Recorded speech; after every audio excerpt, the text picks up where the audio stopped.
রাসূলুল্লাহ সাল্লাল্লাহু আলাইহি ওয়াসাল্লাম বলেন, আল্লাহি লা ইউমিনু ওয়াল্লাহি লা ইউমিনু ওয়াল্লাহি লা ইউমিনু। পয়গম্বর আরবি সাল্লাল্লাহু আলাইহি ওয়াসাল্লাম তিনবার বলে তাকিদ দিলেন, বারবার বললেন ওয়াল্লাহি লা ইউমিনু, সে মুমিন না, সে মুমিন না, সে মুমিন না। সাহাবা আজমাইন বললেন, ইয়া রাসূলুল্লাহ, ইয়া হাবিবাল্লাহ, সে মুমিন না কাকে উদ্দেশ্য করে বললেন? কাকে বলেছেন জানতে চাই ইয়া রাসূলুল্লাহ, কাকে বলেছেন? কে মুমিন না, কে মুমিন না? পয়গম্বর আরবি সাল্লাল্লাহু আলাইহি ওয়াসাল্লাম সাহাবা একরামদেরকে বললেন, ও আমার সাহাবীরা শোনো, আল্লাযী লা ইয়ামানু জারহু বাওয়াইকা, আল্লাহর কসম, সে মুমিন না, সে মুমিন না যার অনিষ্ট থেকে তার প্রতিবেশী নিরাপদ নয়। নাউজুবিল্লাহ পড়েন। যার অনিষ্ট থেকে তার প্রতিবেশী নিরাপদ নয়। পয়গম্বর আরবি সাল্লাল্লাহু আলাইহি ওয়াসাল্লাম তাকে বললেন, সে মুমিন না, সে মুমিন না, সে মুমিন না। এখানে তিনবার বলার উদ্দেশ্য পয়গম্বর আরবি সাল্লাল্লাহু আলাইহি ওয়াসাল্লাম বড় তাকিদ দিয়ে বলছেন, না না না, লা ইউমিনু, না না না, সে মুমিন না। نشهد أنك أنت الله لا إله إلا أنت المحسن إذا أنعمت والغفور إذا أذنبنا والكريم إذا دعونا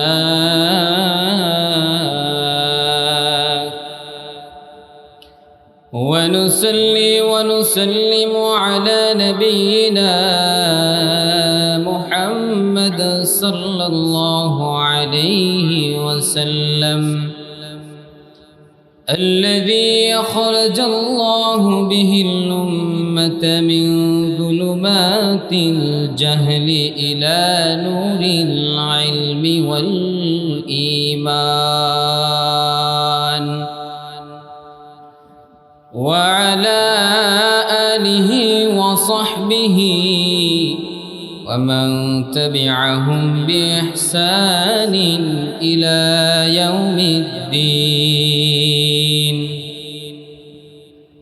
أما بعد، فيا من تسمعون كلمة الله، اجعلوا قلوبكم مجالس لنور القرآن، وافتحوا أبصاركم بحكمة السنة، فإن من أحيا قلبه بالذكر لا يموت في الغفلة. ثم نقول لتوفيق الله تعالى سنقف مع آيات كريمة من كتاب الله عز وجل وحديث الشريف من سنة نبينا محمد صلى الله عليه وسلم. نرجو من الله أن يفتح لنا بهما أبواب الفهم والخير والإيمان. محبت الشدى شبه دورة فري. اللهم صل على محمد وعلى آل محمد. صليت على إبراهيم وعلى آل إبراهيم إنك حميد مجيد. اللهم بارك على محمد وعلى آل محمد كما باركت على إبراهيم وعلى آل إبراهيم إنك حميد مجيد. بلغ العلا بكماله كشف الدجى بجماله حسنة جميع خصاله صلوا عليه وآله هنائے پھول تو بلبل کا ترنم بھی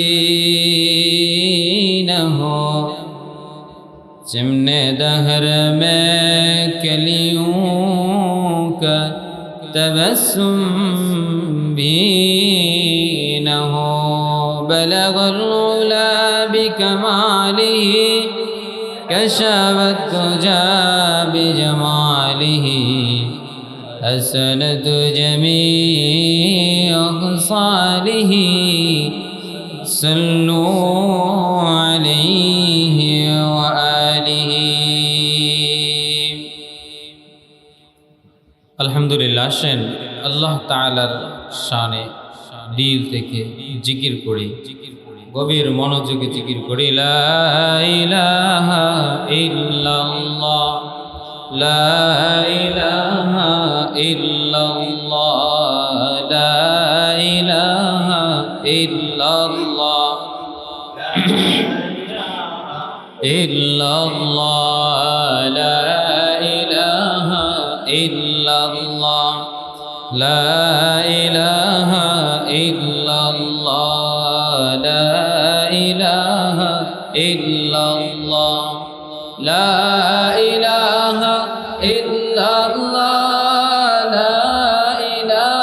إلا الله لا إله إلا الله لا إله إلا الله لا إله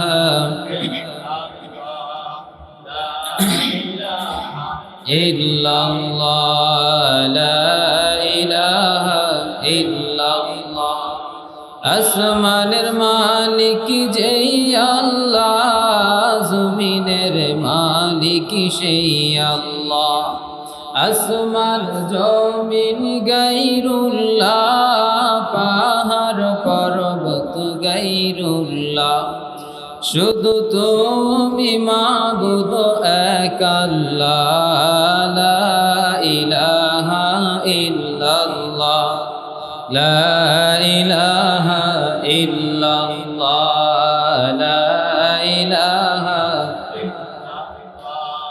লা ইলাহা ইল্লাল্লাহ লা ইলাহা ইল্লাল্লাহ লা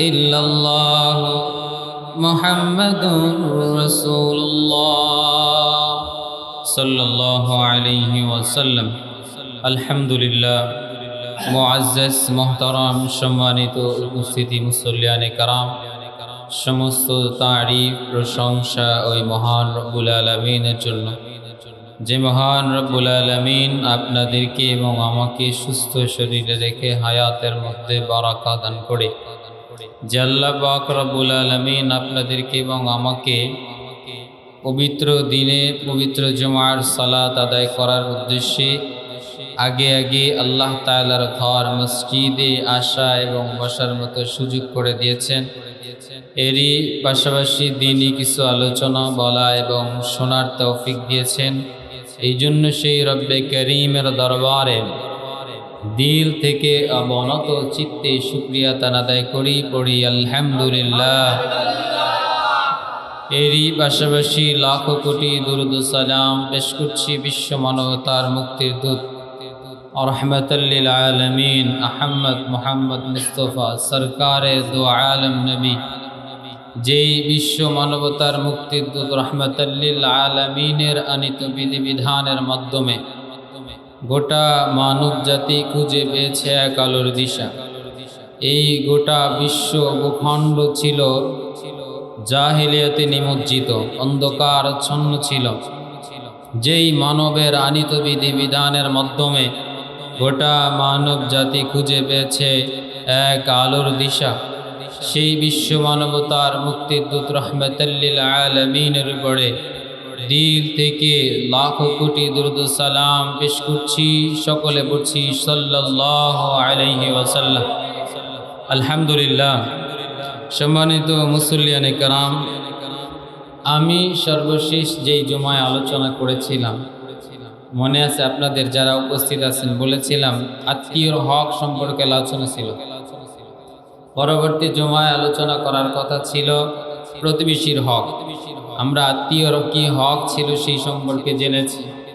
ইনশাআল্লাহ আজকের আলোচনা থেকে আমরা জানব প্রতিবেশীর কি হক আছে, প্রতিবেশীদের সঙ্গে আমরা কেমন আচরণ করব, কেমন ব্যবহার করব প্রতিবেশীদের সাথে।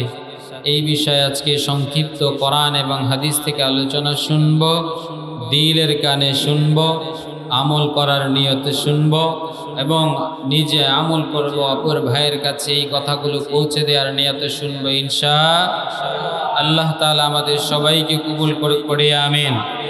আজকের আলোচনা থেকে শিক্ষা গ্রহণ করে আমাদের প্রত্যেককে আমল করার তৌফিক দান করে পড়ে আমিন। সরাসরি সূরা আন-নিসার 36 নম্বর আয়াতের মধ্যে রব্বুল আলামিন কি বলেন শুনেন। প্রথম আল্লাহ তাআলা বললেন ওয়াবুদুল্লাহ, আল্লাহ তাআলার ইবাদত করো, ওয়ালা তুশরিকু বিহি শাইআন ওয়া বিল ওয়ালিদাইনি ইহসানা ওয়া বিযিল কুরবা ওয়াল ইয়াতামা ওয়াল মাসাকিন। রব্বুল আলামিন বললেন তোমরা আল্লাহর ইবাদত করো এবং তার সাথে কাউকে শরীক করো না। পিতামাতা, আত্মীয় স্বজন, ইয়াতিম, মিসকিন এবং নিকট ও দূরবর্তী প্রতিবেশীদের সঙ্গে সৎ আচরণ করো। নিকট প্রতিবেশী এবং দূরের প্রতিবেশীদের সঙ্গে সৎ আচরণ করতে বললেন কে? সবাই বলেন, কে বলছেন? এই জন্য রব্বুল আলামিন আমাকে আপনাকে জানায় দিলেন, ও আমার বান্দা বান্দিরা, তোমরা আমি আল্লাহর ইবাদত করো, আমার সঙ্গে কাউকে শরীক করো না। পিতা মাতা, নিকট আত্মীয় স্বজন, এতিম, মিসকিন এবং নিকট প্রতিবেশী এবং দূরের প্রতিবেশীদের সঙ্গে সৎ আচরণ করো। ঘোষণাকার আল্লাহ তাআলা যেই জায়গায় আমাদেরকে জানান দিয়েছেন যে আল্লাহর ইবাদত করো, পিতামাতা, আত্মীয় স্বজন, এতিম, মিসকিন এবং নিকট প্রতিবেশী, দূরের প্রতিবেশীর কথা বললেন। এখান থেকে আমরা স্পষ্ট বুঝি যে আল্লাহর ইবাদতের পরেই আমাদেরকে যেই ঘোষণা দিলেন পিতামাতা, আত্মীয় স্বজন, এরপরে আবার বললেন যে নিকট প্রতিবেশী এবং দূরের প্রতিবেশীদের কথা বললেন। তাহলে এটার গুরুত্ব বেশি না কম? অনেক বেশি। প্রতিবেশীদের সঙ্গে সৎ আচরণ করার গুরুত্ব অনেক বেশি। এটা শুধু এর দ্বারা বোঝা যায় প্রতিবেশীদের হক সাধারণ কোনো বিষয় নয়, বরং এটি একটি ঈমান ও চরিত্রের একটি গুরুত্বপূর্ণ অংশ। মেরে মোহতারাম হাজিরিন, সহিহ বুখারীর হাদিসের বর্ণনা এসেছেন 6026 নম্বর হাদিসের বর্ণনা। রাসূলুল্লাহ সাল্লাল্লাহু আলাইহি ওয়াসাল্লাম বলেন, আল্লাহু লা ইউমিনু ওয়াল্লাহি লা ইউমিনু ওয়াল্লাহি লা ইউমিনু। পয়গম্বর আরবি সাল্লাল্লাহু আলাইহি ওয়াসাল্লাম তিনবার বলে তাকিদ দিলেন, বারবার বললেন ওয়াল্লাহি লা ইউমিনু, সে মুমিন না, সে মুমিন না, সে মুমিন না। সাহাবা আজমাইন বললেন, ইয়া রাসূলুল্লাহ, ইয়া হাবিবাল্লাহ, সে মুমিন না কাকে উদ্দেশ্য করে বললেন? কাকে বলেছেন জানতে চাই ইয়া রাসূলুল্লাহ, কাকে বলেছেন? কে মুমিন না, কে মুমিন না? পয়গম্বর আরবি সাল্লাল্লাহু আলাইহি ওয়াসাল্লাম সাহাবা একরামদেরকে বললেন, ও আমার সাহাবীরা শোনো, আল্লাযী লা ইয়ামানু জারহু বাওয়াইকা, আল্লাহর কসম সে মুমিন না, সে মুমিন না যার অনিষ্ট থেকে তার প্রতিবেশী নিরাপদ নয়। নাউজুবিল্লাহ বলেন। যার অনিষ্ট থেকে তার প্রতিবেশী নিরাপদ নয়। পয়গম্বর আরবি সাল্লাল্লাহু আলাইহি ওয়াসাল্লাম তাকে বললেন, সে মুমিন না, সে মুমিন না, সে মুমিন না। এখানে তিনবার বলার উদ্দেশ্য পয়গম্বর আরবি সাল্লাল্লাহু আলাইহি ওয়াসাল্লাম বড় তাকিদ দিয়ে বলছেন, না না না, লা ইউমিন, না না না, সে মুমিন না। তাহলে প্রতিবেশীকে যদি কষ্ট দেই, আমাদের মধ্যে অনেকের স্বভাব রয়েছে প্রতিবেশীর সঙ্গে খারাপ আচরণ করা, প্রতিবেশীকে কষ্ট দেয়া।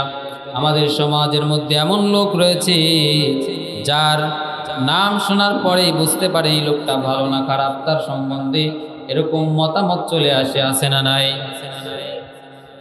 এমন লোক আছে যে আমাদের সমাজের মধ্যে ধারণা ওই মানুষটা যদি মারা যায় তাহলে এই সমাজটা শান্তি হবে, আছে না নাই?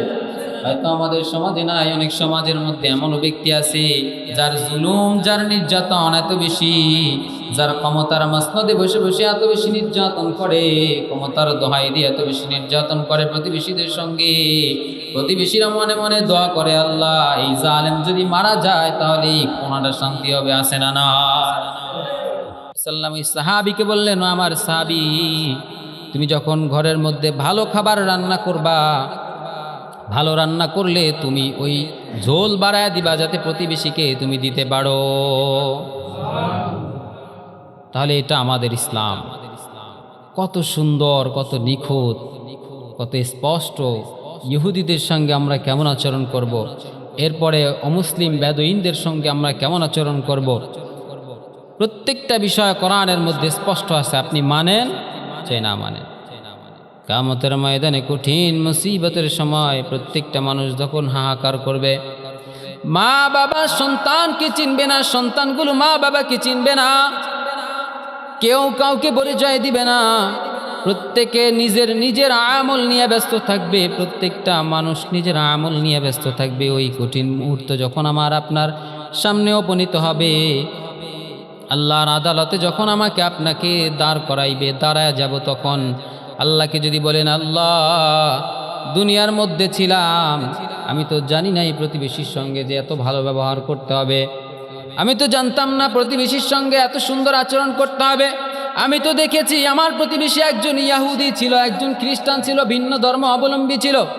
আমি তো জানতাম না আমার প্রতিবেশীর সঙ্গে কেমন আচরণ করতে হবে। আপনি যদি 1000 বার বলেন জানতাম না, তাহলে আপনাকে চুল পরিমাণেও ছাড় দেওয়া হবে না, কারণ আপনার জন্য জানা ফরজ ছিল, আপনি কেন জানেন না? দুনিয়ায় একমাত্র পরীক্ষার হল এটা, যেই পরীক্ষার হলের মধ্যে আসার আগে পরীক্ষার প্রশ্ন পাশ করে দিছি। কিয়ামতের ময়দানে আমার আপনার জন্য কি পরীক্ষা হবে, পরীক্ষা হওয়ার পরে পরীক্ষার প্রশ্ন কি হবে, প্রত্যেকটা বিষয় দুনিয়ার মধ্যে পাশ করে দিয়েছে কি দেয় নাই? ফাঁস করে নাই?